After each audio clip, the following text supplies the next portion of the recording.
अस्सलाम वालेकुम, good morning. सत सवेरा में मैं हूं आपके साथ उरूज फातिमा और उम्मीद करती हूं कि आप सब खैरियत से होंगे और अपनी सुबह को एंजॉय कर रहे होंगे। और आज जो मैं टॉपिक लाई हूँ वो इस वक्त के हिसाब से उस पर बात करना बहुत ज़रूरी है और मैं कोशिश करूँगी कि आने वाले दिनों में भी वो टॉपिक्स आपके सामने लाऊं जिसको आप सुनना चाहते हैं और जिससे किसी ना किसी तरह आपकी रहनुमाई हो। आज जब मैं स्टूडियो आ रही थी तो मैं सोच रही थी कि प्रोग्राम का आगाज़ किस तरह से किया जाए। नर्वस थी, बेशक आज मेरा दूसरा प्रोग्राम है, लेकिन अल्फाज का चुनाव बहुत बेहतरीन होना चाहिए, बहुत ही खूबसूरत सा प्रोग्राम का आगाज़ होना चाहिए। लेकिन साथ ही मेरे जहन में आया कि आपका और मेरा साथ तो पुराना है, तो अपनों से बात करते हुए सोचना नहीं चाहिए, लेकिन साथ ही इस बात की एहतियात करना भी ज़रूरी है कि किसी की दिल आज़ारी ना हो। तो आपने किसी की दिल आज़ारी नहीं करनी, अपनी सुबह को बहुत ही खूबसूरत बनाना है, क्योंकि सुबह अच्छी होती है तो आपका पूरा दिन भी बहुत अच्छा गुजरता है। तो सुबह का हम आगाज़ करेंगे, सबसे पहले मौसम के हवाले से जानेंगे और उसके बाद मैं आपको अपने मेहमानों से भी मिलवाऊंगी। कुछ आपकी कॉल्स होंगी, कुछ मेरी बातें होंगी, कुछ मेहमानों की बातें होंगी, मेहमानों से भी तारुफ करवाऊंगी और टॉपिक के हवाले से भी बताऊंगी। तो सबसे पहले let's move on the weather updates.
Okay जी, आपने वेदर के हवाले से जाना।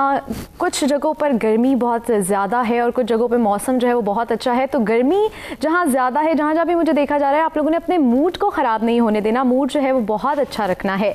तो आज का जो हमारा टॉपिक है वो है ऑनलाइन निज़ाम तालीम में स्टूडेंट्स को किन किस्म की मुश्किलात का सामना है। इस हवाले से आज हम जानेंगे कि बच्चों के लिए ऑनलाइन निज़ाम तालीम उनकी जहनीत पे किस हद तक नज़रअंदाज कर रहा है, उनकी फ़िज़िकल एक्टिविटीज़ बिल्कुल ख़त्म हो चुकी हैं। आज हम अपने मेहमानों से जानने की कोशिश करेंगे कि किस तरह जो है वो बच्चों की फ़िज़िकल एक्टिविटीज़ जो हैं वो हम वापस ला सकते हैं और किस तरह उनकी जहनीत पे और उनका फ्यूचर किस हद तक मुतासिर हो रहा है। क्या पाकिस्तान के तलबा जो हैं वो इस ऑनलाइन निज़ाम तालीम को एक्सेप्ट कर सकते हैं, क्या उनके लिए ये मुमकिन है, और बच्चों की दिलचस्पी के उमूर के लिए ऑनलाइन एजुकेशन में हमें क्या इक़दामात करने की ज़रूरत है। तो सबसे पहले मैं आज हमारे साथ हमारे पहले मेहमान मौजूद हैं, अब्दुल वहाब साहब, मोटिवेशनल स्पीकर हैं आप। अस्सलाम वालेकुम। वालेकुम अस्सलाम। Thank you so much for coming. आपका बहुत शुक्रिया बुलाने का। दूसरे जो हमारी मेहमान हमारे साथ मौजूद हैं, सोबिया खतीब, माहिर नफ्सियात हैं आप। अस्सलाम वालेकुम, कैसी हैं? वालेकुम अस्सलाम। बहुत शुक्रिया आपकी तशरीफ़ आवरी का। और तीसरी जो हमारी मेहमान हमारे साथ मौजूद हैं, डॉक्टर नौशीन, माहिर तालीम हैं आप। अस्सलाम वालेकुम। बहुत शुक्रिया आपकी तशरीफ़ आवरी का। आपका बहुत शुक्रिया। सबसे पहले अब्दुल वहाब साहब, मैं आपसे जानना चाहूँगी कि करंट ऑनलाइन एजुकेशन जो है आप क्या समझते हैं, वो कितना मुफीद है टीचर्स और स्टूडेंट्स के लिए, और क्या ये एक कामयाब तरीका है तालीम फराहम करने का? देखिए रूस, सबसे पहले मेरे हिसाब से हमें थोड़ी सी ज़रूरत है माशरे के बहुत सारे अफराद को ये एक्सप्लेन करने के लिए कि ऑनलाइन एजुकेशन है क्या। हमारी आबादी का एक बहुत बड़ा सेगमेंट ऐसा है जो इसको ऑनलाइन बैंकिंग की जब वो टर्म सुनते हैं तो उनको एक्सप्लेन करना पड़ता है बेसिकली ऑनलाइन बैंकिंग क्या है। जब वो ऑनलाइन एजुकेशन का आप एक एवरेज शहरी को बताएं तो उसको बताना पड़ता है कि बेसिकली ये वो ज़रिया तालीम हमने कोविड-19 की तबाहकारियों के बाद ईजाद किया कि इंटरनेट के ज़रिए हम 15-20 से लेके एवरेज 30-35 मैक्सिमम स्टूडेंट्स को एट ए टाइम अपने कंप्यूटर टैब या मोबाइल की स्क्रीन पर छोटे छोटी तस्वीरों की सूरत में लाइव इकट्ठा करते हैं। सही। उसी में एक टीचर मौजूद होता है या होती हैं, और हमारा जो भी उस दिन का डिसाइडेड चैप्टर है या लेसन है उसको वो टीचर कंडक्ट करता है या करती हैं। सही। स्टूडेंट्स की जो पार्टिसिपेशन है वो ज़ाहिर है आपको उस स्क्रीन पर नज़र आ रही होती है, लेकिन हर एक के पास ऑप्शन होती है कि वो अपनी वीडियो ऑफ कर सके और अपनी ऑडियो ऑफ करने की भी ऑप्शन होती है। सही।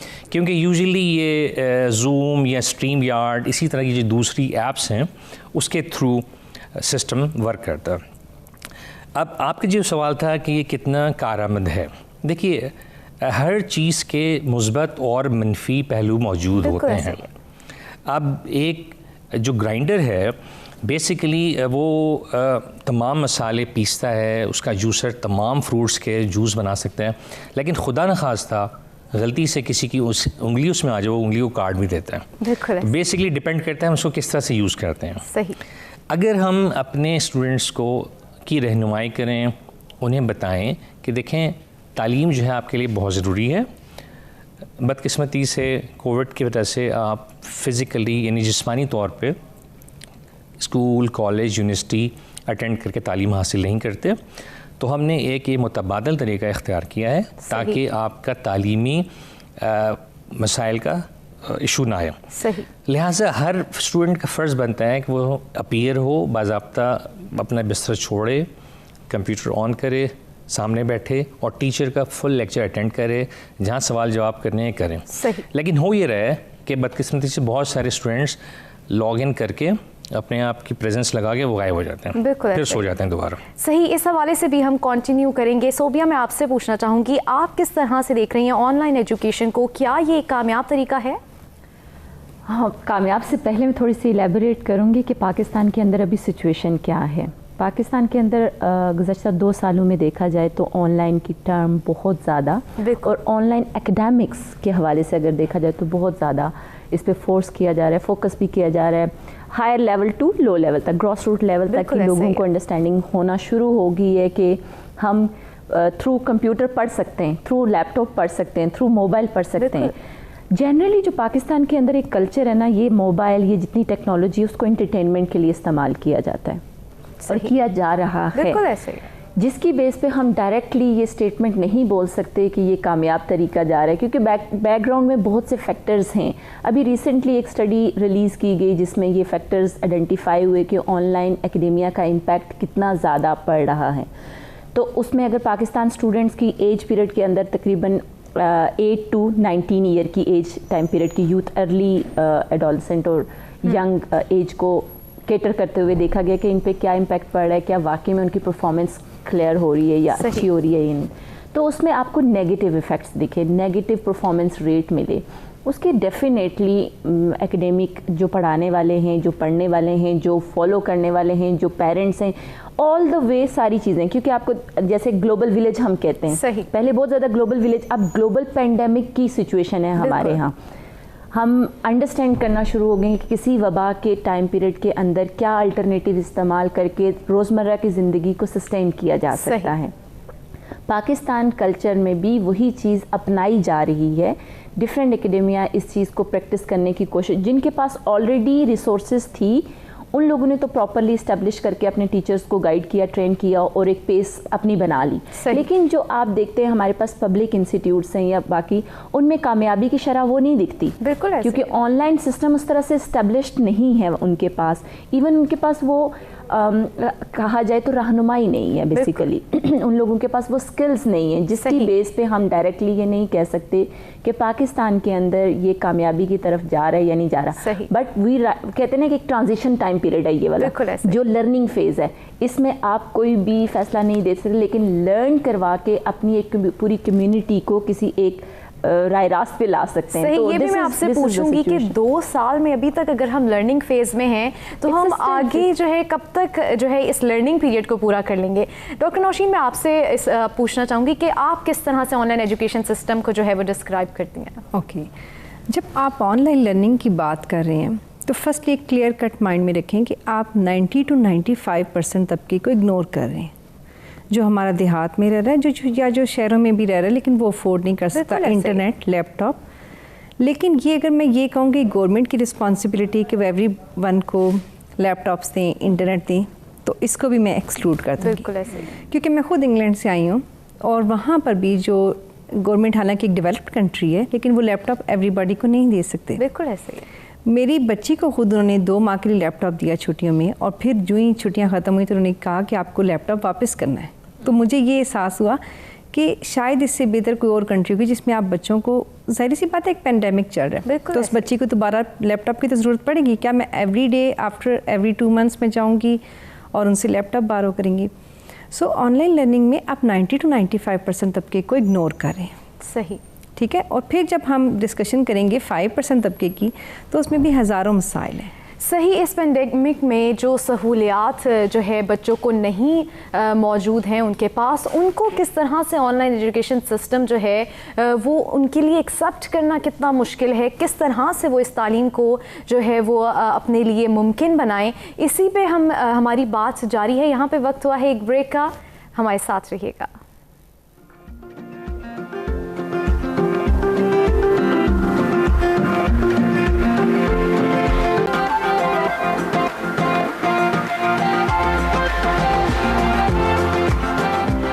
खुशामदीद जी, हम बात कर रहे थे ब्रेक से पहले कि ऑनलाइन एजुकेशन सिस्टम में स्टूडेंट्स को किन किस्म की मुश्किलात का सामना है। तो डॉक्टर नौशीन, आप बता रही थी कि आपकी बेटी को भी 2 महीने बाद लैपटॉप ले लिया गया, तो उसी वहीं से कंटिन्यू करते हैं। हाँ जी, अभी मैं 5% तबके की बात कर रही हूँ। चलें, आपको लैपटॉप भी मिल गया, आपको इंटरनेट की स्पीड भी, वो सारे फैक्टर्स मैं 1 मिनट के लिए एक्सक्लूड कर देती हूँ। मैं ये भी एक्सक्लूड कर देती हूँ कि जो वर्किंग वूमेन है उनको ऑब्वियसली ऑनलाइन क्लास में सिट करना है, और जो पहले सर ने बात की कि ज़ाहिर सी बात है कि उसमें आपको इन कांटेक्ट रहना, वो सारी में चीज़ें, वो सारे फैक्टर्स एक्सक्लूड कर देती हूँ। अब मैं वो बात करती हूँ जिसमें आप बिल्कुल परफेक्टली आपने ऑनलाइन क्लासेस ली। उसका एंड रिज़ल्ट क्या हुआ कि सबसे पहले बच्चा डिस्ट्रैक्शन हुआ, क्योंकि आपको पता है कि आजकल के दौर में आप YouTube, Facebook, Instagram, social media आप स्टॉप नहीं कर सकते, चाहे माँ जितने भी बैलेंस, चेक एंड बैलेंस रखे, उसको आप स्टॉप नहीं कर सकते। बच्चे के लिए डिस्ट्रैक्शन बहुत ज़्यादा हो गई है, उसके लिए पढ़ाई पर फोकस करना बहुत मुश्किल हो गया। सही। थर्डली, जब मैं इन सारे फैक्टर्स को एक्सक्लूड करके अपने बच्चे को बिल्कुल परफेक्टली बिठा देती हूँ क्लास में, और फिर आपको at the end of the day मैं बोलती हूँ कि टेस्ट करो, तो टेस्टिंग इज़ नॉट पॉसिबल। सही, क्योंकि मैं ख़ुद भी टीचिंग में रही और ख़ुद भी ऑनलाइन मैंने टीचिंग भी की, और मेरा अपने बच्चों के साथ भी कॉन्टैक्ट रहा, स्टूडेंट्स के साथ भी कॉन्टैक्ट रहा, लेकिन आप कभी भी ऑनलाइन एग्जामिनेशन पॉसिबल नहीं है। वो जो पेपर और पेन में जो क्लास में एक माहौल बनता है, बच्चे को डेट शीट मिलती है, बच्चा एक प्रॉपरली जाता है क्लास में, तो ऑनलाइन में सबसे जो बड़ा डिसएडवांटेज है वो यही है कि आप उनका एग्जामिनेशन पॉसिबल नहीं है। सही। आप MCQs ले सकते हैं, आप थोड़े क्वेश्चंस, शॉर्ट क्वेश्चंस कर सकते हैं, लेकिन एग्जामिनेशन इज़ नॉट पॉसिबल, क्योंकि वो बच्चा चीटिंग भी कर सकता है। टाइमिंग बेशक आप कंट्रोल करें, लेकिन इसमें बहुत ज़्यादा वर्कआउट की ज़रूरत है। सही, इसमें बहुत ज़्यादा वर्कआउट की ज़रूरत है। ठीक है, अब्दुल वहाब साहब, मैं आपसे पूछना चाहूँगी, क्योंकि ऑनलाइन एजुकेशन सिस्टम है तो बच्चे किस तरह से जो हैं, और इसको मुनज़्ज़म बनाना और अपनी पूरे दिन की प्लानिंग करना, इसको यकीनी बनाने के लिए क्या करना चाहिए? आपका बड़ा अच्छा सवाल है रूज। देखिए, इस सवाल के तनाजुर में हमें देखना ही पड़ेगा कि क्या हमने बच्चों को अपने उस तरह से आगाही दे दी है, क्या हमने उनके जो गैजेट्स हैं, लैपटॉप है, टैब है, व्हाट्सएवर इट इज़, क्या वो बिल्कुल वर्किंग कंडीशन में है? क्या हमने इंश्योर कर लिया है कि बच्चा क्लास से 5 मिनट पहले नॉर्मल एटमॉस्फेयर में जब वो नाश्ता किया करता था, अपने एनर्जी लेवल को नॉर्मल लाता था और फिर स्कूल जाता था, तो उस फेज़ में आने के बाद वो 5 मिनट पहले क्लास शुरू होने से ऑनलाइन मौजूद हो? इसमें पेरेंट्स का बहुत पॉजिटिव रोल है, बहुत कंस्ट्रक्टिव रोल है।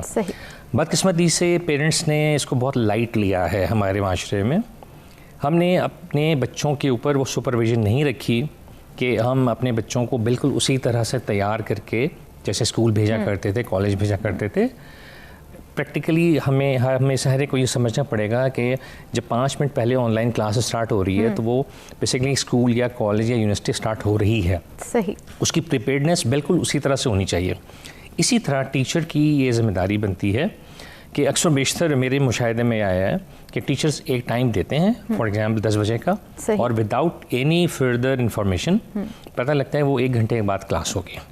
अब माँ बाप ने इतनी मेहनत करके बच्चे को अगर 9 बजे ऑनलाइन बिठा दिया है और उसको पता भी नहीं लगता, इन्फॉर्म भी नहीं किया गया, और वो बैठा हुआ ऊँघ रहा है लैपटॉप के सामने, और 10 बजे वो दोबारा ये सोच के कि क्लास तो आज हो ही नहीं रही, जो सोने के मोड में आता है तो अचानक पता लगता है 10 बजे क्लास शुरू हो रही है। तो टीचर्स को भी उसी ज़िम्मेदारी का मुजाहरा करना पड़ेगा। तो इसमें देखिए, नंबर 1 स्टूडेंट्स को ज़िम्मेदार होना पड़ेगा, ख़ास तौर से जो छोटी उम्र के प्राइमरी लेवल के बच्चे हैं वो ज़िम्मेदार नहीं होते, ये काम माओं को करना पड़ता है। सही।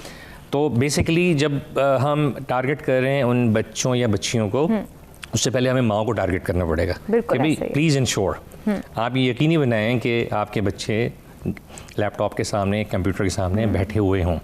फिर बच्चे का एनर्जी लेवल हाई रखना माओं की जिम्मेदारी बन गई। फिर टीचर की, आपने कहा माओं की जिम्मेदारी बन गई, कितना मुश्किल था पेरेंट्स को जो है ट्रेंड करना ऑनलाइन एजुकेशन सिस्टम में, क्योंकि जाहिर सी बात है जो छोटे बच्चे हैं, एक समझदार बच्चों को भी आजकल, क्योंकि जब वो घर में सो रहे होते हैं उनको उठाना, जैसे कि आपने अभी बात की, पेरेंट्स को कितना मुश्किल था ट्रेंड करना कि ऑनलाइन एजुकेशन सिस्टम है जी, आपने बच्चों को उठाना है, क्योंकि पेरेंट्स की भी एक प्रॉपर है। देखिए फिर इशू यही आता है माशरे में ओवरऑल जो अवेयरनेस, जो आगाही है, उसका क्या लेवल है, हम लोग कैसे ओवरऑल माशरे में रिस्पॉन्ड करते हैं। कोविड आया, हर एक को कहा गया मास्क पहने, कितने लोगों ने मास्क पहने, बेहिसाब ने नहीं पहने। लोगों से कहा गया हाथ ना मिलाओ क्योंकि ये एक बहुत दूसरे से लग रहा है, हाँ जरिया है। लोगों ने गले मिलने से भी बाज नहीं आया। कहा गया कि समाजी दूरी इख्तियार करो, उन्होंने कहा जी सवाल ही पैदा नहीं होता, हम मर जाएंगे लेकिन समाजी दूरी इख्तियार करें। ईदों पे कहा गया एहतियात करो, उन्होंने कहा कर लो जो कर रहे हैं, हमने वही करने जो हमारा दिल करता है।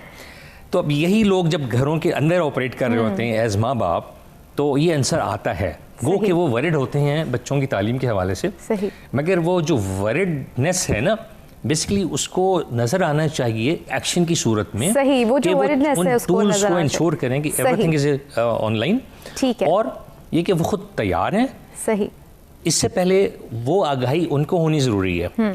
हमारे माशरे में देखा हमने कि हमने बहुत सारे पहले पेरेंट्स को सेंसिटाइज करना पड़ा कि बेसिकली ऑनलाइन एजुकेशन के खदोखाल क्या होंगे। सही, इस हवाले से भी अब्दुल वहाब साहब हम कंटिन्यू करेंगे। सोबिया, मैं आपसे पूछना चाहूँगी कि ऑनलाइन एजुकेशन सिस्टम जी 2 साल हो गए हैं शुरू हुए हुए, सब कुछ हो गया, लेकिन पेरेंट्स को ट्रेंड करना कितना मुश्किल था?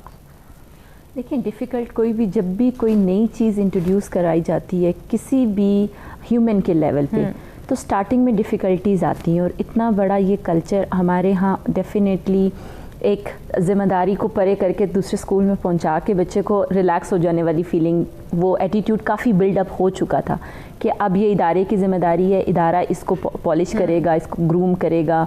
काफ़ी हद तक हमारे मैनर, वैल्यूज, सारी चीज़ें चेंज हो चुकी। टेंशन खत्म हो जाती कि हमने भेज दिया बच्चे को। अब जब सारी की सारी चीज़ें आपने बहुत ज़्यादा, आपने और हम सब ने सुना होगा, पेरेंट्स कहते हैं या तो सिर्फ कोटा पूरा करें, अपनी फीसिस के लिए बच्चों को ऑनलाइन बिठा लेते हैं, पढ़ाते तो कुछ है नहीं, सिखाते तो कुछ है नहीं। और डेफिनेटली जब ये लाइन बच्चा सुनता है और पेरेंट्स का ये एटीट्यूड है, साइकोलॉजिकली ना, नफ्सियात में हम ये कहते हैं कि जब एटीट्यूड ही आपका एक्सेप्टेंस लेवल पे नहीं है तो आप परफॉर्मेंस नहीं दिखा सक रहे होते हो। जब आप हायर लेवल पे, पेरेंटल लेवल पे या टीचर लेवल पे, इवन टीचर्स ने भी बहुत स्टार्टिंग में इसको अपोज किया because they were not skilled. उन लोगों की इतनी ज़्यादा उसके हवाले से, देखिए एक चीज़ होती है ना, घर पे आप देखेंगे सब में बैठे हुए एक माहौल बनाना पड़ता है, और बहुत ज़्यादा माशरे के अंदर वो माहौल अभी जाके जो स्टडी कॉर्नर है बन चुके हैं हर किसी। जैसे लाइब्रेरी का बड़ा अच्छा कॉन्सेप्ट होता था, हर घर में होता था, लेकिन लास्ट 2-1 डेके में हमने देखा ख़त्म हो गया था। कोई पढ़ाई का एक कॉर्नर नहीं बना होता, सिर्फ लैपटॉप लिए सिस्टम पे, लैपटॉप पे बैठे, आगे टीवी लगा हुआ, सब कुछ हो रहा होता था। तो अब काफ़ी चीज़ें इस्टेब्लिश, पेरेंट्स ने, बीइंग अ पेरेंट्स ने उन्हें समझा कि ये कॉर्नर बहुत ज़रूरी है, एक स्टडी रूम बहुत ज़रूरी है जिसको इस्टेब्लिश करना पड़ेगा। क्योंकि बीइंग अ, देखें हम प्रोफेशनल, हम लोग भी अपनी बहुत सी मीटिंग्स, हमने एक ऑफिशियल कॉर्नर बनाया जहाँ से हम ऑपरेट कर रहे थे सारी चीज़ों को। इसी तरह से पेरेंट्स के अंदर जब वो अंडरस्टैंडिंग आना शुरू हो गई है तो बच्चों के परफॉर्मेंस के अंदर में, और पेरेंट्स ने भी एक्सेप्ट कर लिया है कि बच्चे ने ऑनलाइन ही पढ़ना है। सही। अभी जैसे आज अनाउंसमेंट होनी है, तो क्या अगला फैसला आना है, क्योंकि अगस्त में तो स्कूल्स खुलने, बिल्कुल ऐसा ही है। तो उसकी बेस पे पेरेंट्स ऑलरेडी मेंटली प्रिपेयर हैं। कुछ लोग तो पेरेंट्स कह रहे हैं अल्लाह करे स्कूल खुल जाए, किसी तरह से हमारे कॉलेजेस खुल जाए, हमारे बच्चे जाएं और जाके पढ़ें। वो जब ये लाइन कहते हैं ना कि जाके पढ़ें, although they are already learning phase, वो ऑलरेडी पढ़ रहे हैं, उनके एग्जाम हो रहे हैं, सारी चीज़ें हो रही हैं, लेकिन पेरेंट्स की इम्पॉर्टेंट चीज़ यहाँ पे जितने भी हमें लोग सुन रहे हैं, आप लोग अपना रवैया बनाएं कि पढ़ाई चाहे स्कूल में है घर में है, पढ़ाई कंटिन्यू रहनी चाहिए। पढ़ाई चाहे स्कूल में है या घर में है, पढ़ाई को जो है कंटिन्यू रखना है। और ब्रेक के बाद भी यहीं से गुफ्तगू का सिलसिला जारी करेंगे। यहाँ पे वक्त हुआ एक ब्रेक का, स्टे विद अस।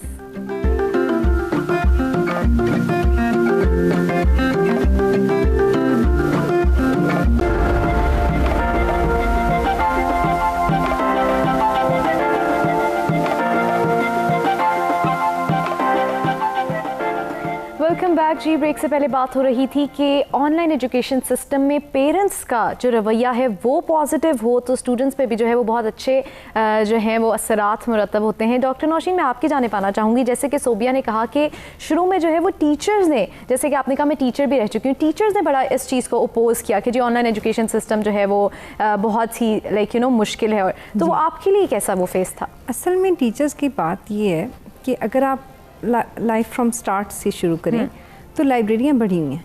अगर आपने पढ़ना हो तो दुनिया की बुक्स का बेहिसाब है पढ़ने के लिहाज से।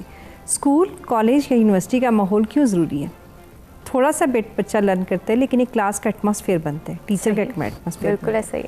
सो ऑनलाइन क्लासेस गुड हैं कि ड्यूरिंग करंट पेंडेमिक आप एक अल्टरनेटिव है, लेकिन इसको अडॉप्ट नहीं करना चाहिए। मुझे जो सबसे तकलीफ देह बात पाकिस्तान में लगी, जो मैंने इंग्लैंड में मुझे ये सबसे अच्छी बात लगी कि वो सब चीज़ें बंद कर देते हैं, लेकिन स्कूल्स बंद नहीं करते।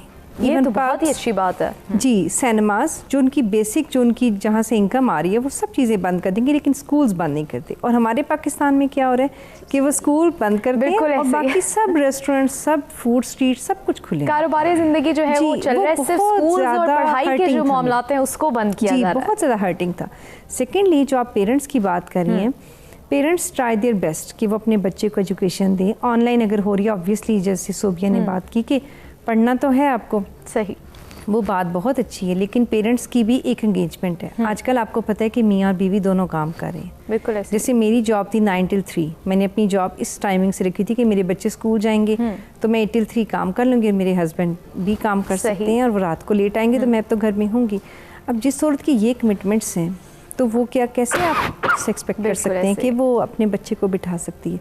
सेकेंडली, कुछ ऐसा हुआ कि वो ऑनलाइन क्लासेस ले रही है, मतलब बहुत ज़्यादा हर बंदे पे प्रेशर पड़ा। बीइंग अ टीचर मुझे ये प्रेशर हुआ कि मैंने बहुत ज़्यादा सिलेबस डाला, लेकिन बच्चों ने इसको पढ़ने की ज़हमत नहीं की। तो ये एक बहुत बड़ा फैक्टर है ऑनलाइन एजुकेशन सिस्टम में कि आप सिलेबस टीचर्स प्रोवाइड करें, स्कूल भी प्रॉपर जो है वो टीचर्स और आपको ज़्यादा मेहनत करनी पड़ेगी, क्योंकि जाहिर सी बात, आपको एवरीथिंग, आपको वीडियोस, आपको पिक्चर्स, आपने एवरीथिंग, क्योंकि आपकी बॉडी लैंग्वेज तो ख़त्म होगी, टीचर की बॉडी लैंग्वेज ख़त्म होगी। टीचर ने हर जगह से ढूंढ के सारा मवाद डाला, लेकिन बच्चे ने पढ़ने की ज़हमत नहीं। अब्दुल वहाब साहब, मैं आपसे पूछना चाहूँगी इस हवाले से, जैसे कि जी हर चीज़ जो है वो स्कूल प्रोवाइड करे, टीचर्स प्रोवाइड करें, मगर बच्चों ने उसको अडॉप्ट करना है, इसको किस तरह से यकीनी बनाया जाए? देखिए, बच्चों ने कैसे अडॉप्ट करना है, ये एक थोड़ा सा कॉम्प्लेक्स इशू है। बच्चा अपने तौर पे हर बच्चा मेहनत करने की कोशिश करता है। कुछ बच्चों को पुश करना पड़ता है, कुछ बच्चों में ये जज्बा खुदकार होता है, लेकिन एज ए माशरा जो बच्चे हैं उनको आगे बढ़ाने में वालिदैन का और असातिज़ा का बहुत बड़ा रोल है। बड़ा अच्छा वेल कनेक्टेड एक अप्रोच होनी चाहिए। टीचर्स की ज़िम्मेदारी बनती है कि उनको जो भी 40 मिनट्स हैं, 1 आवर की क्लास है, उसमें हर बच्चे पे फोकस करें। जहाँ पे देखें किसी बच्चे में वीकनेस है, उसको स्पेशली एड्रेस करें इजाफी टाइम में।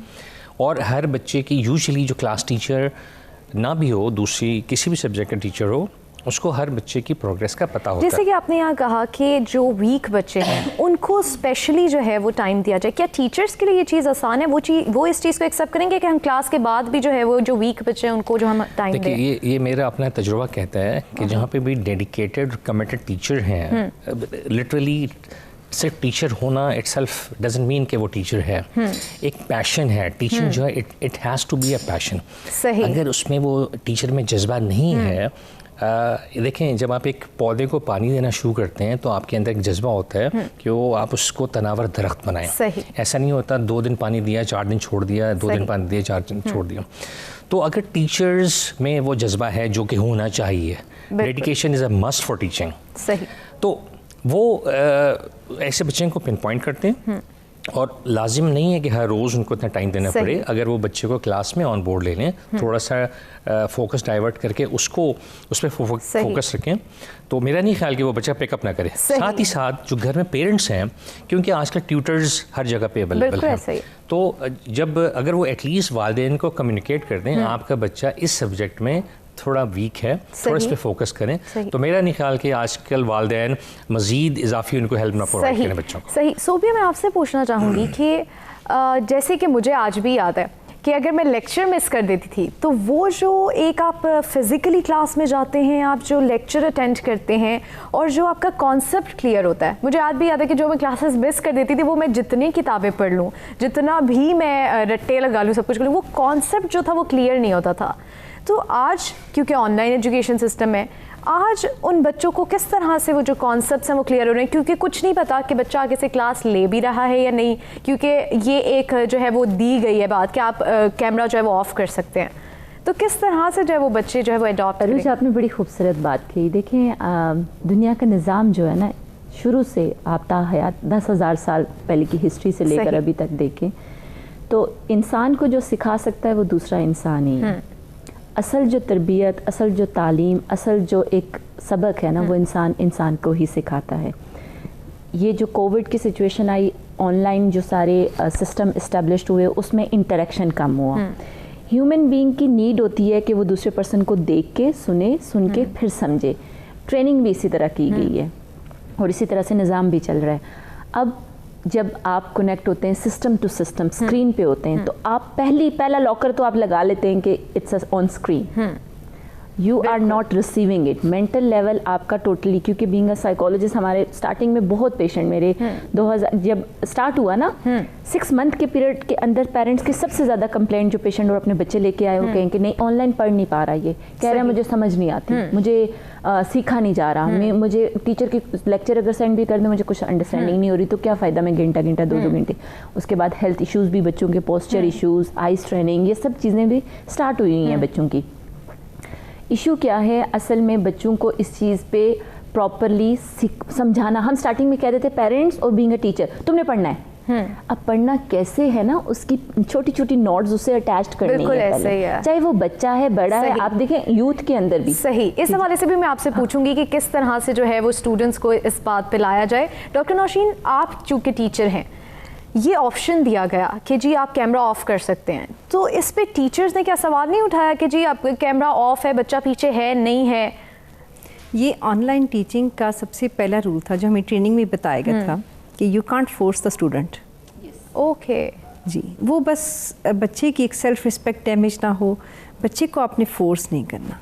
मेरी अपनी बेटी जब ऑनलाइन क्लास ली थी तो वो 15 से 20 स्टूडेंट्स थे, तो मुझे उसके साथ हंसी भी आई। एक बच्ची बेड में लेटी हुई है, टीचर ने पूछा कि इसका आंसर क्या है 4, तो उसने 1 मिनट के लिए वो बेड से उठी, ब्लैंकेट से आंखें मलती मलती उसने 4 बोला और फिर बेड में चली गई। So that's why I am saying कि हाउ कैन यू बिलीव ये ट्रेनिंग में है कि आप नहीं कर सकते, आप बच्चे को इम्पोज ही नहीं कर सकते कि वो अगर ऑन करता है कैमरा तो फाइन, नहीं करता तो आप उसको फोर्स नहीं कर सकते। आप अपना मैसेज पूरी तरह से कन्वे करें, आगे बच्चे की बात है कि वो पिक करे ना करे। लेकिन मैं फिर वही अपने जो चाइल्डहुड्स को रूल्स हैं उनको फॉलो करना चाहूँगी कि हमारी टीचर की डांट, मार, ये सब इन चीज़ों ने हम पे इफेक्ट किया, तो आज हम इस मकाम पे पहुँचे। सही। अगर वो टीचर की डांट डपट ना हो, माँ बाप की, पेरेंट्स की वो सख्ती ना हो, तो बच्चा तो सारा दिन यही कहता है कि जी मैं ऑनलाइन मूवीज़ देखता रहूँ और इंस्टाग्राम पे बैठा रहूँ। ये सब चीज़ें माशरे में फैक्टर उस वक्त बुरा लगता है लेकिन बाद में बहुत ज़रूरी है, यही काम सही। उस वक्त बुरा लगता है लेकिन बाद के लिए बहुत ज़रूरी है। हम लोग बात कर रहे हैं कि ऑनलाइन एजुकेशन सिस्टम जो है वो उससे स्टूडेंट्स को किन किन मुश्किलात का सामना है और साथ ही साथ टीचर्स के लिए कितने मुश्किलात का सामना है। ब्रेक के बाद हम इस पे भी बात करेंगे कि ऑनलाइन एजुकेशन सिस्टम से जो है वो स्टूडेंट्स की जहनियत पे कितना असरअंदाज हुआ है, उनकी फ़िज़िकल एक्टिविटीज़ बिल्कुल ख़त्म हो चुकी हैं। इस पर भी बात करेंगे एक ब्रेक के बाद। स्टे विद अस।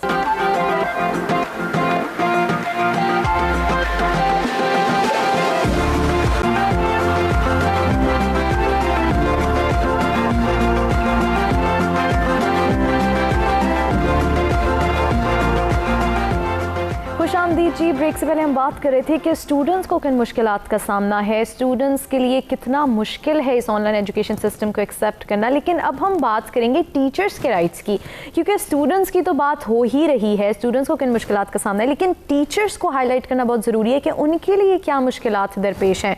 अब्दुल वहाब साहब, टीचर्स के लिए क्या कहेंगे?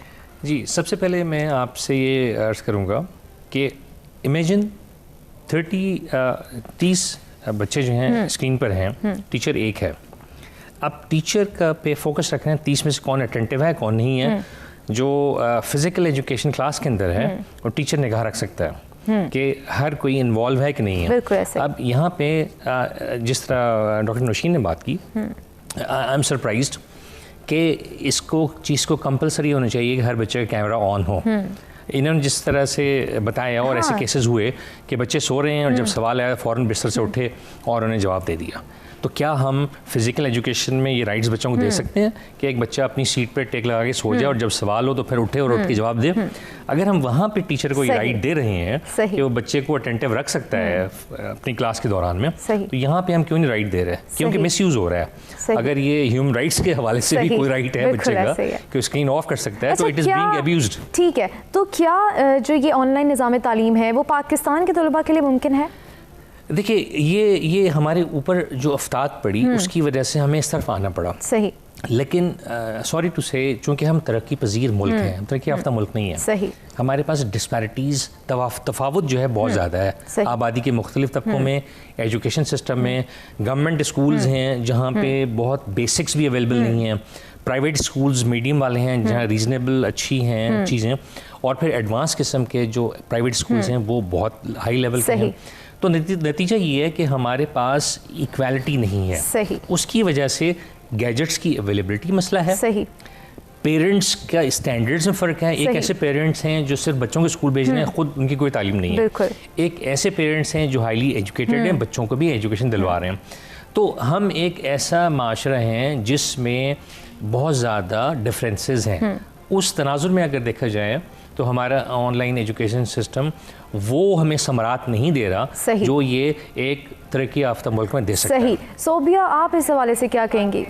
बिल्कुल बिल्कुल।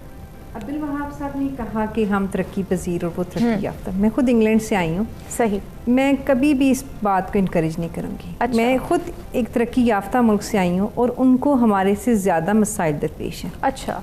हर बंदा वहाँ पे इंटरनेट यूज़ कर रहा है, हर बंदे के पास लैपटॉप, आईपैड। ये तो मसला ही नहीं है कि 90% लोगों के पास लैपटॉप नहीं है, लेकिन उसके बावजूद वो इस चीज़ से सिक हो चुके हैं। सही। इसी वजह से उनकी पॉलिसीज़ जब भी बनती हैं तो वो कहते हैं कि अंडर जो ईयर 10 तक आपने स्कूल्स नहीं बंद करने। इवन उनका कोरोना बिल्कुल पीक पर था, उन्होंने स्कूल्स नहीं बंद किए। वो मेरे बच्चों से भी बात होती थी, सबसे बात होती थी, बबल्स बना देते थे। सही। कि एक बबल जाएगा दूसरा बबल आएगा। सही। तो इस तरह से उन्होंने सिस्टम चलाया हुआ था क्योंकि उन्हें पता था कि इवन यूनिवर्सिटीज़ क्लोज थी हमारी, लेकिन स्कूल्स उन्होंने बंद नहीं किए। वो कहते हैं कि छोटे बच्चे, बहुत एक अच्छा जो है वो इकदाम है, क्योंकि स्टूडेंट्स की अगर हम बात करें उनके लिए ये बहुत ज़रूरी है कि वो फिजिकली जाएं और फिजिकली वहाँ जाके पढ़ें। बहुत मुश्किल है। आप जितनी डिबेट्स कर लें, जितनी स्पीच कर लें, तरक्की याफ्ता, तरक्की पजीर, ये सब बेकार है क्योंकि वो लोग इतने सिक हुए कि उन्होंने कहा स्कूल नहीं बंद करना, बाकी अब जो मर्जी। सोबिया, जहनियत पे किस हद तक असरअंदाज हो रहा है ऑनलाइन एजुकेशन सिस्टम का? क्योंकि अगर हम देखा जाए तो फ़िज़िकल एक्टिविटीज़ तो बिल्कुल ख़त्म हो चुकी हैं, और जैसे अब्दुल वहाब साहब ने गैजेट्स की भी बात की, उस पर भी मैं बात करूँगी कि जिनके पास सहूलियात हैं और जिनके पास नहीं हैं, उनमें किस हद तक तफरीक पैदा हो रही है? देखिए, जो जहनी सेहत के हवाले से अगर बात करें या हेल्थ के पर्सपेक्टिव से अगर ऑनलाइन सिस्टम को या ऑनलाइन एजुकेशन सिस्टम को कनेक्ट करने की कोशिश हम करें तो स्टडीज़, आपके सामने इम्पैक्ट्स और डिफरेंट हॉस्पिटल्स के अंदर हिस्ट्रीज आपको मिलेंगी कि इसका इम्पैक्ट नेगेटिव रहा है। नेगेटिव इन अ सेंस इसलिए रहा है क्योंकि बच्चे एक पोस्चर के अंदर 3-3, 4-4 घंटे एक दफ़ा बैठे रहते हैं, स्टिल बहुत ज़्यादा इश्यूज आ रहे हैं, स्टिल बैठे हुए स्क्रीन के साथ। वो इस कदर अटैच्ड हैं कि आई स्ट्रेनिंग बहुत ज़्यादा, आँखों के इश्यूज शुरू हो जाते हैं। इवन आप देखें बच्चों की वो इस तरह की हैबिट्स भी नहीं है ना कि साथ साथ पानी भी पिएं, हाइड्रेटेड रहें, खाते पीते रहें, फिर उसको they are taking as a stressed. Even आपके टीचर भी देखें, टीचर भी इसको एज अ स्ट्रेस लेते हैं कि मैंने पढ़ाना है। ये ऐसा नहीं है, जैसे सर ने भी स्टार्टिंग में बात की थी कि पैशन के तौर पर नहीं, वो एज अ प्रोफेशन लेते हैं। तो जब एज अ प्रोफेशन बच्चा भी ले रहा है कि मैंने यार पढ़ना है, किसी तरह ग्रेड क्लियर करना है, तो इम्पॉर्टेंट यहाँ पे ये है कि दोनों लेवल पे इंटरेस्ट और उसका आउटपुट देखा जाए कि ये हमारे लिए है, दिस इज़ फॉर अस, और ये इसी से हमारी प्रोग्रेस होनी है। सही। आप सब जैसे कि सोबिया ब्रेक में अभी बता रही थी कि आई साइड का आपके पास बहुत ज़्यादा पीक पे आ रहा है, इश्यूज आ रहे हैं। तो स्क्रीन्स, जैसे दुनिया में ये कहा जा रहा था कि जी स्क्रीन्स से जो है वो दूर रखना है, आप अटैच्ड हो रहे हैं। अब अगर देखा जाए तो स्क्रीन्स के बगैर तो ना बच्चे पढ़ सकते हैं ना कुछ कर सकते हैं। इस हवाले से क्या इकदाम करना चाहिए? देखिए, ये तो मजबूरी है, इसमें हमारे पास ऑप्शन नहीं एक्चुअली। हाँ, हम ये कर सकते हैं कि उनका जो एंटरटेनमेंट टाइम है उसको थोड़ा रिस्ट्रिक्ट करें। सही हो ये रहा है, जिस तरह बच्चे अब फिजिकली नहीं थकते, स्कूल यूनिवर्सिटीज़ नहीं जा रहे, कॉलेजेस नहीं जा रहे, अब उन्होंने 2 या 3 घंटे ऑनलाइन एजुकेशन ली, उसके बाद वो काउच पोटैटोस की तरह से बिस्तरों में हैं।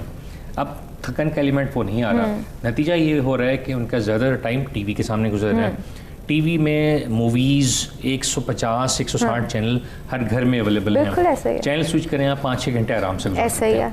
वो बिस्तर में लेटे में या सोफे पे लेटे हुए और मूवीज़ देख रहे हैं। इंग्लिश मूवीज़ भी हैं, उर्दू मूवीज़ भी हैं, इवन के पढ़ भी वो लेट के ही रहे हैं। अब अगर 3 घंटे लैपटॉप के सामने उनका कंस्ट्रक्टिव एजुकेशन टाइम गुजर रहा है, उसके बरक्स 6 से 8 घंटे उनका एंटरटेनमेंट के टाइम टीवी के सामने गुजर रहा है, तो हम क्यों नहीं ये करें कि हम वो जो 8 घंटे या 6 घंटे हैं उसमें से थोड़ा सा उनको घंटा 1.5 घंटा इस तरफ लेकर आएँ, बाकी फिजिकल एक्टिविटी, फिजिकल स्पोर्ट्स की तरफ लगाएं।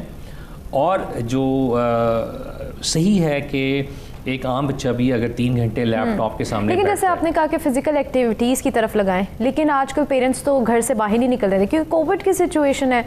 उस तरह से किस तरह फिजिकल एक्टिविटीज करें? देखिए, हम अपने बचपन में, मुझे अच्छी तरह से याद है कि बच्चों में एक एक्टिव होने का रुझान होता था। हम कुछ नहीं करते थे, एक छोटा सा टेबल टेनिस का रैकेट होता था, एक पिंग पोंग बॉल होती थी, उसी को दीवार के साथ मार के किसी भी घर में साइड पर, उस वक्त ये बच्चे एक्टिव थे, उनको पता था, पेरेंट्स भी उनको लगा के रखते थे, काम पे लगा के रखते थे, ये कर लो, घर में बैठे हुए हो, ये कर लो, ये कर लो, ये कर लो, ये कर लो। आजकल मोबाइल फ़ोन्स मौजूद हैं, पेरेंट्स खुद मोबाइल फ़ोन लेके बैठे हुए होते हैं, दुनिया जहान से बेखबर, बच्चे के हाथ में भी एक मोबाइल पकड़ाए हुआ होता है। बिल्कुल ऐसे ही मैक्सिमम एक्टिविटी एंटरटेनमेंट ये है, तो फिजिकली कहाँ आएंगे वो? जैसे कि बात करें कि आजकल जो है पूरी फैमिली ही, इवन के आपस के डिस्कशंस भी जो है वो बिल्कुल खत्म हो चुकी हैं क्योंकि पेरेंट्स में मोबाइल में कमेंट्स एक दूसरे को बिल्कुल ऐसे ही लाइक वहीं से होता है। इवन कि मैंने ये भी देखा है घरों में कि अगर 2 फ्लोर्स हैं तो पेरेंट्स जो है वो मैसेज कर रहे होते हैं कि बच्चे आके आप खाना खा लो। तो जो आपका फेस टू फेस इंटरेक्शन है वो बिल्कुल खत्म हो चुका है। यही तो डिजास्टर है इस एरा का। और हम लोग भी उस ज़माने में आप देखें कि कितने गांव से कोई जनरल बन रहा है, कोई डॉक्टर बन रहा है, वो यही था कि डिस्ट्रक्शन नहीं थी। अब आप देहातों में भी जाएं, खाने को हो ना हो, मोबाइल फ़ोन टच वाला रखा हो, आप रेडी वाले के पास भी स्मार्टफोन देखिए, मतलब सबके पास। नॉट सेकेंडली जब मैं बिल्कुल ऐसे ही है। लेकिन अगर इस हवाले से हम देखें कि जी स्क्रीन से बहुत दूर रखना है बच्चों को, लेकिन आज जैसे कि हमारे मेहमानों ने भी कहा कि ये एक ज़रूरत बन चुकी है। और हम ब्रेक पे जा रहे हैं, ब्रेक के जाने पड़ने से के बाद हम जब वापस आएंगे तो हम इस हवाले से भी बात करेंगे कि इस चीज़ को किस तरह से हम इसके लिए जो है हम जो है दूसरे इक़दाम ला सकते हैं कि बच्चों की फ़िज़िकल एक्टिविटीज़ जो हैं वो हम किसी तरह घर में ही यकीनी बना सकें। तो इस पर भी बात करेंगे। एक ब्रेक के जाने पड़ते हैं, विल बी राइट बैक।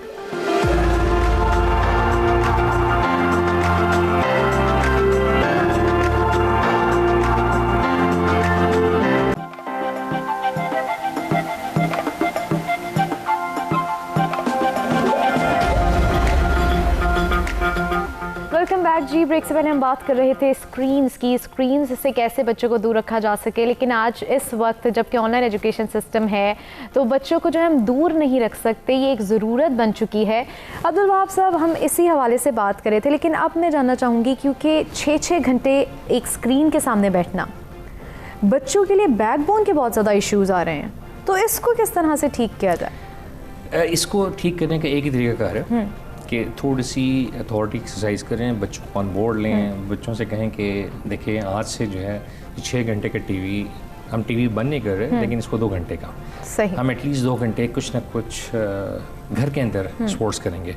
अगर हम अफोर्ड कर सकते हैं तो एक टेबल टेनिस की टेबल रख दें, बच्चों को कहेंगे खेलो। सही, वो नहीं कर सकते तो हम अपने कॉलेज के ज़माने में भी हम कहते थे मिनी क्रिकेट।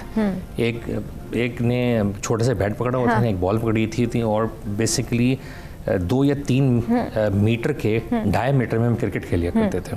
तो आज भी वो हो सकता है। और बच्चे तो अब देखें, आप बच्चों को आप लगा कर देखें, बच्चे तो बैठी जगह पे एक्टिविटी क्रिएट कर लेते हैं। बिल्कुल ऐसे ही है, वहीं बैठी जगह पे उछल कूद कर लेते हैं। सिर्फ चीज़ ये है कि उनको पता लग जाए कि अब हमारे पास किसी तरह की कोई इंटरनेट बेस्ड एक्टिविटी या टेलीविज़न नहीं है। तो हमें बच्चों को बेसिकली इस लाइन पर लाने के लिए खुद थोड़ा सा हमें मेहनत करनी पड़ेगी। यानी कि इसमें पेरेंट्स का बहुत बड़ा रोल है। जॉब पेरेंट्स के लिए कि उनको स्क्रीन से उठाना सही सबसे बड़ा चैलेंज है पेरेंट्स की।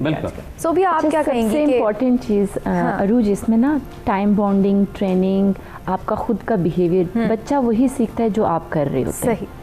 जो पेरेंट्स करते हैं, जो टीचर करते हैं। अगर टीचर क्लास में आके टेस्ट दे के वो मोबाइल में घुसा और टेस्ट पे लोग फोकस नहीं करे, इवन ऐसे स्क्रीन के सामने भी बैठे हुए उसका यही बिहेवियर है, तो लर्निंग में ये सारी चीज़ें आ जाती हैं। इंपॉर्टेंट चीज़ जैसे सर ने भी बताया, छोटी छोटी हम फिजिकल एक्टिविटी से मुराद ये बड़ी बड़ी एकदम चले जाते हैं क्रिकेट पे, एकदम चले जाते हैं किसी बाहर फुटबॉल, वॉलीबॉल, इस तरह की चीज़ों।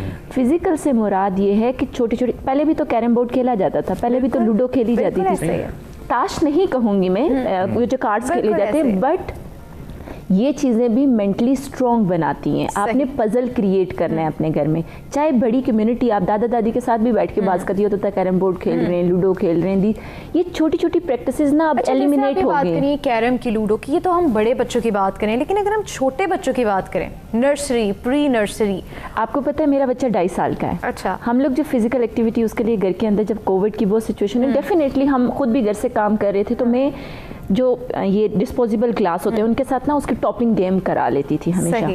तो मदर्स को ना क्रिएटिव होना पड़ेगा। सही, मदर्स इवन छोटा सा फ्लावर बना के अगर वाटर के अंदर ड्रॉप भी करती है ना तो वो खिल जाता है एकदम, तो बच्चा उस पर भी खुश होता है। तो we need to develop some funny activities जिसमें उसे लगे कि क्रिएटिविटी। हमने क्या कर दिया, हम कहते गंद फैल जाएगा, नो इसको ये नहीं देना, इसको ये नहीं देना, प्लीज गंदा कर देगा, सोफा गंदा कर देगा, कारपेट गंदा कर देगा। तो ये ट्रेंड्स हमें एक कॉर्नर, एक प्ले कॉर्नर भी जरूर बच्चे के लिए, जहाँ पे वो अपना मेस जरूर करे, लेकिन मेस के साथ वो क्रिएटिविटी उसकी बढ़ती है। इस बात को कितना जो है वो पॉजिटिवली प्रमोट करना चाहेंगी कि क्योंकि अगर देखा जाए, हम लोग आमतौर पे देखते हैं कि जी पेरेंट्स जो हैं वो बच्चों को मना कर देते हैं कि जी डांट रहे होते हैं कि तुम ये ना करो। स्टॉप गेम तो बहुत चलती है, बिल्कुल आपने भी देखा होगा, ये एक आम बात है।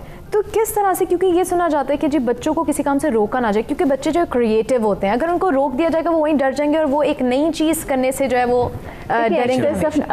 Access of everything is bad.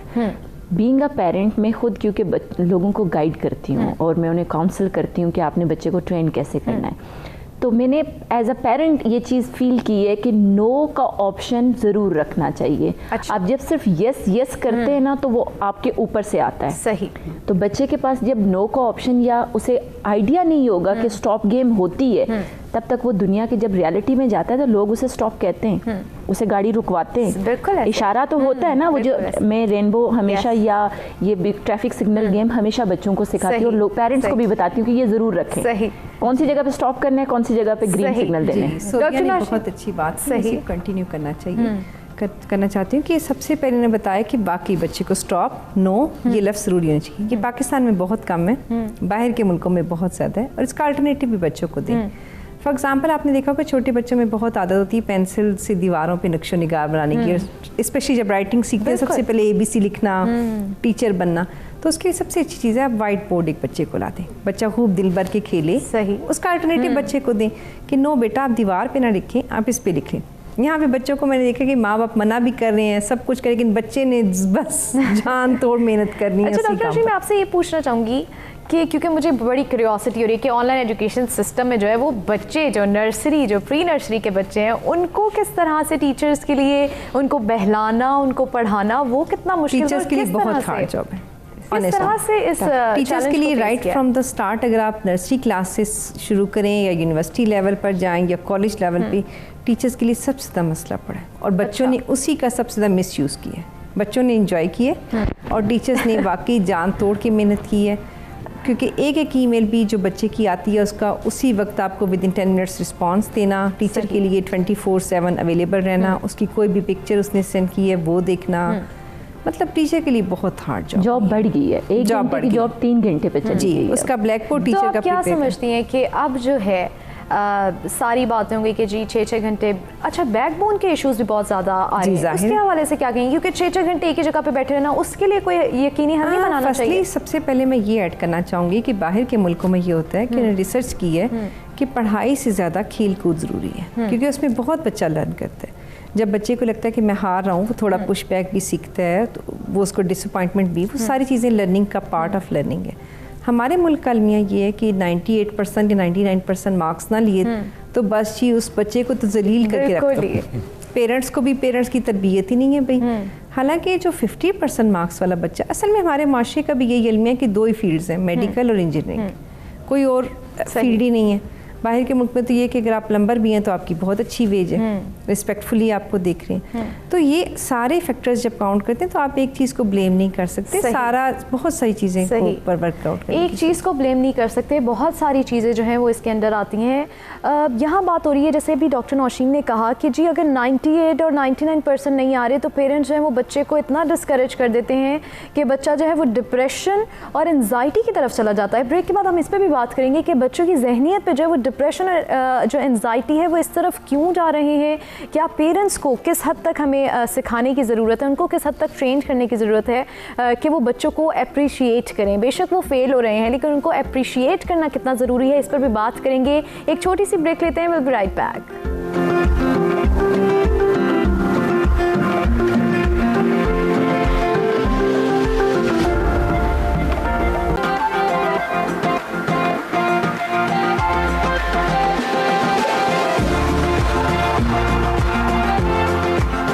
खुशामदीद जी, बात हो रही है एंजाइटी और डिप्रेशन की। अब हम बात करेंगे ऑनलाइन एजुकेशन सिस्टम में बच्चों के जो पेरेंट्स हैं, जब वो बच्चे फेल हो जाते हैं या उनकी परसेंटेज कम आ जाती है और पेरेंट्स जो है वो उनको इतना डिस्करेज करते हैं, तो इस हवाले से मैं पूछना चाहूँगी अब्दुल वहाब साहब, बच्चे जो हैं, एक तो पेरेंट्स को किस तरह से ट्रेन करना है कि जी वो डिस्करेज ना करें उनको, कि वो फेल भी हो रहे हैं तो उनको इस तरह से अप्रिशिएट किया जाए कि वो आगे पढ़ने की कोशिश करें, आगे बढ़ने की कोशिश करें। और डिप्रेशन और एंजाइटी की तरफ जो स्टूडेंट्स जा रहे हैं उनके लिए क्या सोल्यूशन है? बहुत अच्छा आपने रूज सवाल किया। देखिए चीज़ ये है कि हमारे जहनों में अनफॉर्चुनेटली चूँकि हम उस लेवल पे अभी तक मैच्योर नहीं हो सके एज ए सोसाइटी, तो हमने क्या बना लिया, ज़िंदगी का मेयार टॉपर्स, उनको ज़िंदा रहने का हक़ है, जो नीचे हैं उनको ज़िंदगी का हक़ नहीं। देखिए माशरा किस तरह से बनता है, अगर इसमें सिर्फ डॉक्टर्स और इंजीनियर्स आप भर देंगे तो माशरा क्या सर्वाइव कर सकेगा? नहीं। इसमें एक नर्स भी चाहिए, इसमें एक कंपाउंडर भी चाहिए, इसमें एक प्लम्बर भी चाहिए, एक मेसन भी चाहिए, इसमें ईंटें बनाने वाला भी चाहिए। आपको ईंटों के भट्टे की भी ज़रूरत पड़ती है। आप अगर उसको ज़िंदा रहने का हक़ नहीं देंगे कि यार ये तो रिस्पेक्टेबल है नहीं, इसका तो ज़िंदगी का राइट नहीं है, वो ईंटें कहाँ से आएंगी जो घर बनाएंगे? बिल्कुल ऐसा ही है। दूसरे अल्फाज में आप जो करें, बच्चा जो करना चाहता है, उसका जो एप्टीट्यूड है, जो उसका रुझान है, उसको करने दें। अगर वो अच्छा आर्टिस्ट बनना चाहता है उसको बनने दें, वो एक्सेल करेगा। इसकी मैं मिसाल इस तरह से दूंगा कि आई डोंट एग्जैक्टली रिमेंबर, मुझे ये अरब मुल्क का नाम याद नहीं है, वहाँ पे एक बच्चा जगह जगह दीवारों पे गाँव की लिख आता था, कुछ ना कुछ उल्टे सीधे खतूत वज़ा कराता था।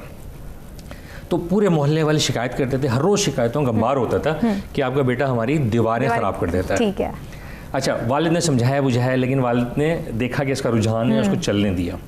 वो बच्चा जिसकी मोहल्ले भर की कंप्लेंट्स थी, पूरे गांव की कंप्लेंट्स थी, इस वक्त मस्जिद नबवी का सबसे बड़ा खतात है। सुभान अल्लाह। आपको जहाँ पे जो कुछ अरबी में लिखा दिखाई देता है, अरबी मेरे ख्याल में उसकी शायद अरबी मादरी ज़ुबान में नहीं थी, शायद कोई पाकिस्तान का जिक्र है, मैं मुझे भूल गया वो सारा वाक़या।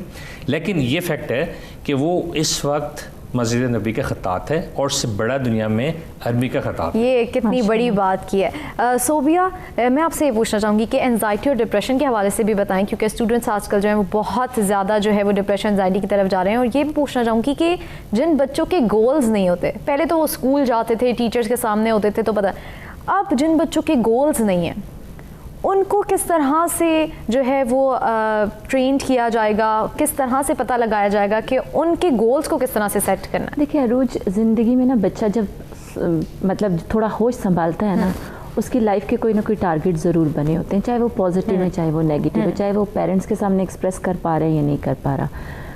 Being a parent, teacher, system, culture जो सारा है ना वो इम्पोज करता है कि grade grade grade grade, topper, सारा कुछ। अब इसीलिए कहा जाता है कि पर्सनालिटी असेसमेंट बहुत ज़रूरी है। बहुत से स्कूल्स ने ना इंट्रोड्यूस भी करा दी है, कुछ एकेडमिक असेसमेंट की जाती है जिसकी बेस पे बच्चे को देखा जाता है कि बच्चा कौन सी कैटेगरी के अंदर आ रहा है। डिफरेंट नफ्सियात के अंदर भी हम चेक करते हैं कि बच्चा किस पर्सनालिटी का है और उसके अंदर ट्रेड्स, पोटेंशियल्स क्या हैं। उन पोटेंशियल्स को अगर टीचर, बहुत से स्कूल्स इस्तेमाल करके अपने बच्चे को उसी तरह मॉडिफाई करते हैं और डिफरेंट चैम्पियंस बनाते हैं। आप देखिए डिफरेंट प्रोग्राम्स में इंट्रोड्यूस करवाते हैं कि ये हमारा बच्चा डिबेट अच्छी कर सकता है, राइटिंग अच्छी कर सकता है, ये सारी। तो ये ट्रेंड कायम करना, और स्पेशली हम असेस कैसे कर सकते हैं, सिस्टम के अंदर आप पोटेंशियल्स की हाइलाइट्स को मार्क करने के लिए ना मैयर्स रखें। बिल्कुल, आप टीचर हैं, आपको टीचर को आइडिया हो कि, क्योंकि आप कह रही ना एंजाइटी और स्ट्रेस, जब टीचर कोई पता नहीं मेंटल डिसऑर्डर्स या मेंटल प्रॉब्लम्स होते हैं बच्चों के अंदर, प्रिवेल करते हैं, गुस्सा कर रहा है या पढ़ नहीं पा रहा, बैकग्राउंड में कोई ना कोई फैक्टर है, जब टीचर या पेरेंट जानने की कोशिश नहीं करेंगे और उस पर फोर्स करते जाएंगे तुमने करना ही करना है, मेंटली आपको पता है डिप्रेशन जो है ना, एक यहाँ पे स्टेटमेंट ज़रूर ऐड करना चाहूँगी सुनने वालों के लिए। 5 सिम्टम्स डिप्रेशन के होते हैं और एंजाइटी के, दोनों के सिर्फ ऑडियंस के लिए कर देती हूँ। नींद ना आना, खाना प्रॉपर्ली ना खाना, चिड़चिड़ेपन का बहुत ज़्यादा बच्चे का शिकार हो जाना, और बच्चा जो रोज़मर्रा की ज़िंदगी पहले गुजार रहा था और 1 महीने से वो प्रॉपर्ली उस तरह से नहीं कर पा रहा, तो ये इंडिकेशन है कि मेंटली वो डिस्टर्ब है। You need to check on this thing.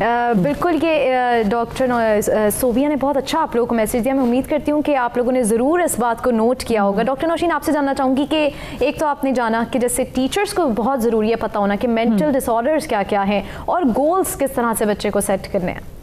मेरे लिए तो मैं अपनी एग्जांपल ये दूंगी कि मेरे लिए हमेशा यही गोल है कि बच्चा एक अच्छा इंसान बने। सही। मैंने जब इंग्लैंड छोड़ा तो हर बंदे ने मुझे डिस्करेज किया। वो लोग यही कहते हैं कि लोग तो पाकिस्तान से इंग्लैंड के लिए, बाहर आने के लिए, मुल्क के लिए, पढ़ाई के लिए लोग धक्के खा खा के स्टे हासिल करने के लिए इतना फोर्स करते हैं। तुम जॉब भी छोड़ के जा रही हो, और वहाँ से माशाल्लाह से मैंने PhD की, सब कुछ किया, लेकिन मेरा गोल ये था कि बच्चा एक अच्छा इंसान बन जाए। देखिए, मार्क्स लेना या अच्छे मार्क्स लेना ये ज़िंदगी का गोल नहीं होना चाहिए। ये माँ बाप को भी समझने की ज़रूरत है और बच्चों को भी समझने की ज़रूरत है। और पाकिस्तान आने का मेरा मकसद यही था कि बच्चों को अपने रूट्स के साथ, इन चीज़ों के साथ ये चीज़ें दिखाना है। आपको बहुत नॉर्मल लगता होगा रिक्शा, चिंची या तांगा या घोड़ा, लेकिन मेरे बच्चों के लिए वो बहुत फैसिनेटिंग है। अपने कल्चर के साथ जुड़ना।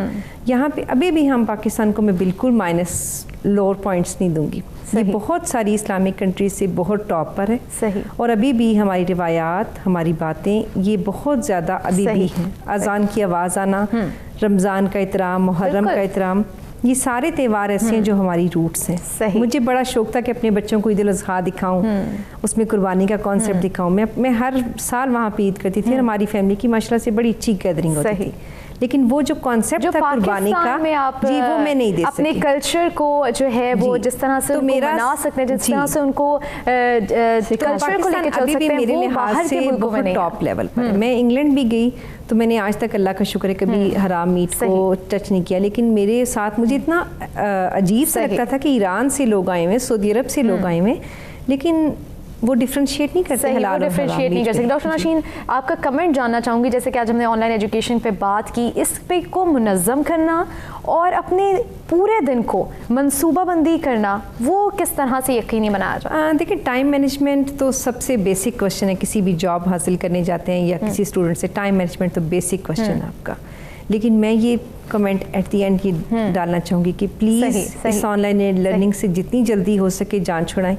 आपने बंद करना है तो प्लीज़ रेस्टोरेंट्स में गैदरिंग्स को बंद करें, उन लोगों का भी नुकसान ना करें, उनको टेक वे ऑर्डर की सोबिया, आप क्या लास्ट कमेंट? मैं तो डॉक्टर नौरीन बिल्कुल इनके ऑपोजिट दूंगी, क्योंकि ऑनलाइन देखिए आप सॉफ्ट एरा है, ज़िंदगी जो चल रही है ना वो टेक्नोलॉजी के साथ है, इसको एडजस्ट करें। सही। Parents, teachers, being a student, आप लोग जो भी सुन रहे हैं ना, आप एडजस्टमेंट करना को और इसको एक्सेप्ट करें। This is a system, you need to, लेकिन इसके साथ अपनी हेल्थ का ख्याल ज़रूर रखें। ये हेल्थ के पर्सपेक्टिव से कह रही हैं कि इसको दूर करो, शी इज़ वेरी राइट, लेकिन इसको साथ लेके चल के इसको एज अ पॉजिटिव यूजेज में लेके आएँ तो ज़िंदगी आसान हो जाएगी। अब्दुल वहाब साहब जी, देखिए डॉक्टर नौशीन और सोबी ने बहुत अच्छी आरा दी, हमें एक दरमियान की राह अपनानी पड़ेगी। जो बच्चों को स्कूल लाने वाले हमारे हैंडलर्स हैं, बदकिस्मती से वो अवेयर नहीं है, सही, ना ही वो एहतियात करते हैं। बेसिकली बच्चों को स्कूल लाने से मना करने वाले जो अवामिल हैं वो इतने ख़तरनाक हैं कि हम उसको हैंडल नहीं कर पाएंगे। सही। तो हमें कुछ ऐसा करना पड़ेगा, I mean she is right in a way कि हम कोशिश करें एटलीस्ट हफ्ते में 2 या 3 बच्चों को लेकर आएँ स्कूल, और पेरेंट्स को पाबंद बनाएं कि आप ये गाड़ियों से जान छुड़ाएं, आप खुद लेकर आएँ, और हम पूरा माशरा, पेरेंट्स, टीचर्स, स्टूडेंट्स, इन तीनों को इन्वॉल्व करें, ऑन बोर्ड लें, और जो हमारे पास सिर्फ ऑल्टरनेट बचा है ऑनलाइन का, इसका भरपूर इस्तेफादा करें। सही। जो हमारे पास एक वाहिद जो इस वक्त के दौर में, जबकि लॉकडाउन है, स्कूल्स बंद हैं, इसमें हमें इसी ज़रूरत के साथ, जबकि हम ये कहते हैं कि स्क्रीन से दूर रखना चाहिए, लेकिन अब पेरेंट्स को, स्टूडेंट्स को, टीचर्स को ऑन बोर्ड रखे, इसी चीज़ को आगे लेकर चलना है। यहीं से स्टडीज़ को किस तरह से जो है बच्चों के लिए जो है वो यकीनी बनाना है। और हमारे साथ आज इसी टॉपिक पे बात करें अब्दुल वहाब साहब मौजूद थे, सोबिया खतीब साहब, डॉक्टर नौशीन साहिबा मौजूद थी। आप तीनों का बहुत शुक्रिया। आज बहुत ही पॉजिटिव बातें की गई। जाहिर सी बात है हर चीज़ के नेगेटिव और पॉजिटिव तो जो हैं वो असरअंदाज होते हैं हर किसी चीज़ पर, लेकिन मैं उम्मीद करती हूँ कि आज के टॉपिक से आप लोगों ने बहुत रहनुमाई हासिल की होगी। पेरेंट्स का रोल अदा करना कितना ज़रूरी है ये भी आपने जाना, और एंड में मैं यही कहूँगी कि पढ़ेगा पाकिस्तान तो बढ़ेगा पाकिस्तान। इसी बात के साथ इजाज़त दीजिए। मंडे की सुबह एक नए टॉपिक के साथ, नए मेहमानों के साथ से फिर मुलाकात होगी। तब तक के लिए अपना ख्याल रखिए। Good morning.